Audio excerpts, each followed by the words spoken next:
ভারত আবার জগৎ সভায় শ্রেষ্ঠ আসন লবে এই মূল ভাবনা থেকেই আজ এবং কাল অনুষ্ঠিত TV9-এর global summit what India thinks today আলোচনায় রাজনীতি, অর্থনীতি, সমাজ থেকে সংস্কৃতি, উপস্থিত দেশ বিদেশের বিশিষ্ট ব্যক্তিত্ব। আলোচনায় রাজনাথ সিং, अश्विनी वैष्णव, स्मृति ईरानी সব একাধিক কেন্দ্রীয় মন্ত্রী। ये वो मेथड है जिसने सार्वजनिक तौर पर अपने राजनीतिक मंच से कहा कि हम हिंदुस्तान को आग लगा देंगे।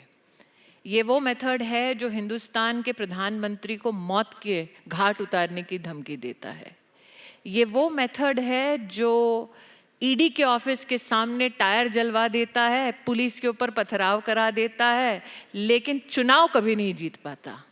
ये वो मेथड है जिसकी अमेठी की विधानसभा के चुनाव में जो 4 सीटें हैं उस पर जमानत अभी 22 में जब्त हुई है। ये भारत की नई पीढ़ी को भारत की मूल जड़ के साथ जोड़ते हुए विश्व की जिम्मेवारी को निभाने के लिए एक साइंटिफिक टेम्पर के साथ, आधुनिक मानसिकता के साथ, प्रजातांत्रिक मूल्यबोधों के साथ दुनिया की मानवता को संवेदनशीलता के साथ देखने वाला, दिशा देने वाला इसे डॉक्यूमेंट है।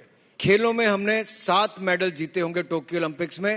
हमें लक्ष्य हासिल लेकर चलना चाहिए, क्योंकि स्पोर्ट्स में ओवरनाइट कुछ नहीं हो सकता है। एक एथलीट को बनाने के लिए भी आपको 7 से 8 साल का समय चाहिए। तो हम बेंच स्ट्रेंथ भी बढ़ा रहे हैं। तो हमें 2032 और 2036 में ये लक्ष्य रखना चाहिए कि दुनिया के पहले 10 देशों में भारत का ओलंपिक्स में नाम आए।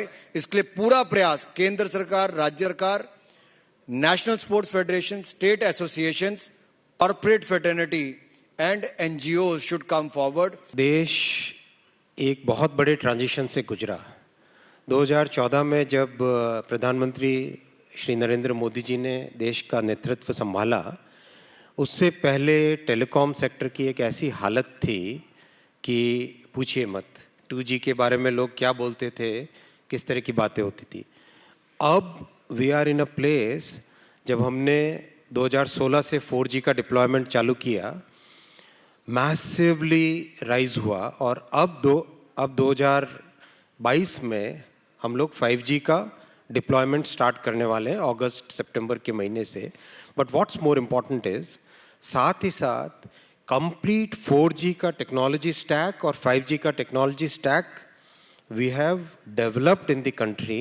यूनाइटेड नेशंस ने जो सस्टेनेबल डेवलपमेंट गोल्स अडॉप्ट किए, उनकी फिलॉसफी क्या थी? To the farthest first, most inclusive. वो अडॉप्ट हुए शायद सितंबर 2016 में, पर माननीय प्रधानमंत्री जी ने दायित्व संभाला मई 2014 में।